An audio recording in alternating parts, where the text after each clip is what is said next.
Hey guys, it's Lee from RightLane Reviews, and this is my unscripted first impressions on the 2021 i30 inline hatchback.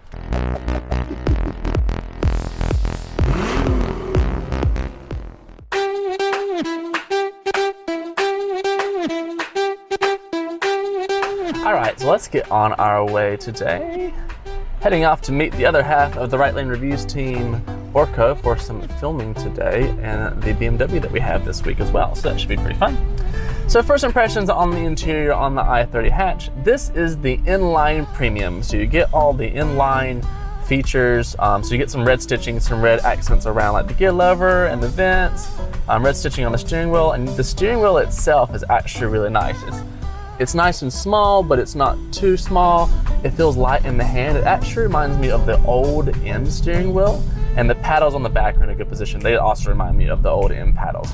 This particular car comes with the 1.6 liter turbocharged 4-cylinder family engine from Hyundai.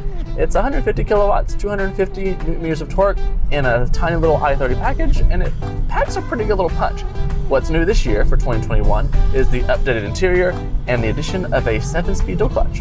From the outside, because we get our cars from the Korean factory, we actually don't have any updates to the front of the car, unlike the rest of the world, which get the beautiful LED front end. So we do get all the updates to the interior, which is the new digital dash in front of the driver, all the cool little bits and bobs that come with the DCT gearbox, the paddles and whatnot, and the full 10-inch display in the middle for the infotainment unit, which unfortunately is skewed away from the driver, and that drives me absolutely insane. Why can't manufacturers make infotainment units that point at me?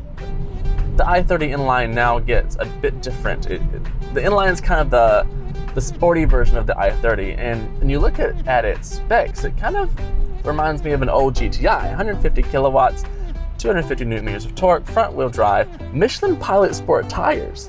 Michelin Pilot Sport tires on an i30 that isn't an N model, a true N. This is just the inline. So this is the, like, if you were going to order tacos and you ordered hot tacos with like I kill you peppers, this is the jalapeno.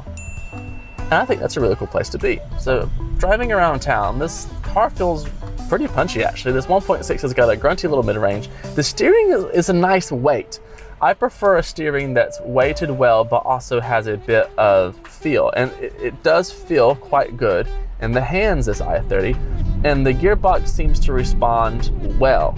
The biggest change here is the addition of the inline sport suspension as well as the Pilot Sport tires. And it makes this car feel a bit more agile, and it's supposed to be a bit grippy. So I think this car could be a heartback to the old age of hot hatches. Do you really need a fire-spitting full N model if you just want a bit of fun? If you're not going to go to the track, do you need an N model? Let's pop it over into sport. That's eco. Let's do sport. I'm gonna lay off the car in front. I'm just gonna see if it responds. So right now it says it's in 4th gear. Put my foot down. Oh, it's torquey. All right, yeah. Good little car, good engine. A little laggy.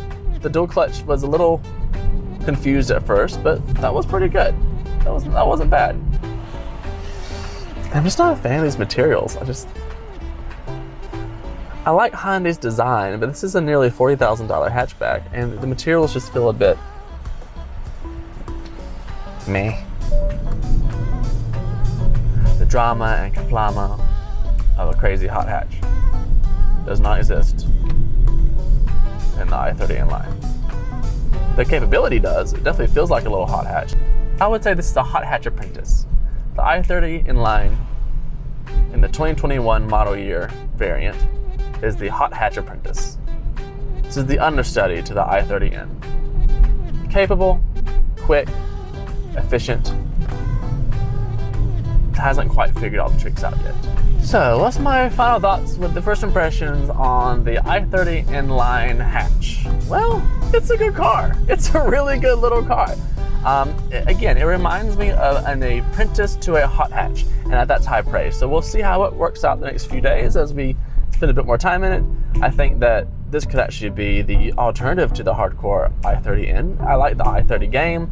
I like the way that Hyundai puts a lot of kit into the car, and it's a good price, so this will be really good. If it lives up to the standard of being a really fun daily driver, and you don't want the craziness of an i30 in, the inline hatch might just be it.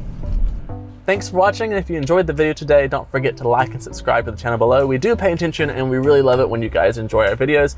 You can catch me on Instagram and Twitter at RightLaneLee, and I'll see you next time.